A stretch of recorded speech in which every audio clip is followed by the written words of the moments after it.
দুঃখ করো না, আল্লাহ আমাদের সাথে আছেন। আল্লাহ কি তার বান্দার জন্য যথেষ্ট নন? যে ব্যক্তি আল্লাহর উপর ভরসা করবে তার জন্য তিনিই যথেষ্ট হবেন। নিশ্চয়ই আল্লাহ তাআলা সবচেয়ে উত্তম পরিকল্পনাকারী। আল্লাহ তাআলা বলেন, আমাকে ডাকো, আমি তোমাদের ডাকে সাড়া দিব। নিরাশ হইও না, দুঃখিত হইও না, তুমি জয়লাভ করবে যদি তুমি বিশ্বাসী হও।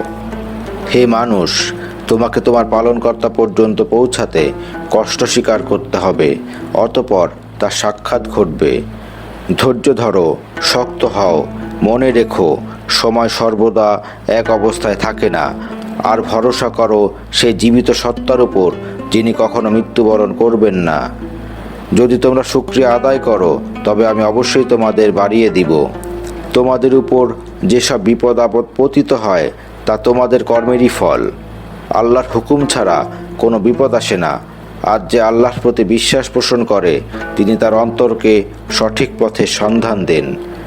তোমরা আল্লাহর রহমত হতে নিরাশ হইও না। নিশ্চয়ই আল্লাহর রহমত থেকে কাফির সম্প্রদায় ব্যতীত কেউ নিরাশ হয় না। অবশ্যই দুঃখের সাথে সুখ আছে। ধৈর্যের সাথে সাহায্য প্রার্থনা করো নামাজের মাধ্যমে। অবশ্যই তা যথেষ্ট কঠিন, কিন্তু সে সমস্ত বিনয়ী লোকদের পক্ষেই তা সম্ভব। আল্লাহ তাআলা বলেন, হতাশ হইও না, উঠো, সিজদা করো এবং কাঁদো। আমি তো আমার দুঃখ অস্থিরতা আল্লাহর সমীপেই নিবেদন করছি। আল্লাহ বলেন, তুমি আস্থা রাখো আমার প্রতি। যারা শুধু আল্লাহর উপর বিশ্বাস স্থাপন করেন তিনি তাদেরকে নিরাপত্তা দেন। আল্লাহ ভরসাকারীদেরকে পছন্দ করেন। তুমি সবর করো, নিশ্চয়ই শুভ পরিণাম কেবল মুত্তাকিদের জন্য। অতঃপর যারা পাপী ছিল তাদের আমি শাস্তি দিয়েছি। মুমিনদের সাহায্য করা আমার দায়িত্ব। এবং অবশ্যই আমি তোমাদেরকে পরীক্ষা করব, কিছুটা ভয়, ক্ষুধা, মাল ও জানের ক্ষতি ও ফসল বিনষ্টের মাধ্যমে।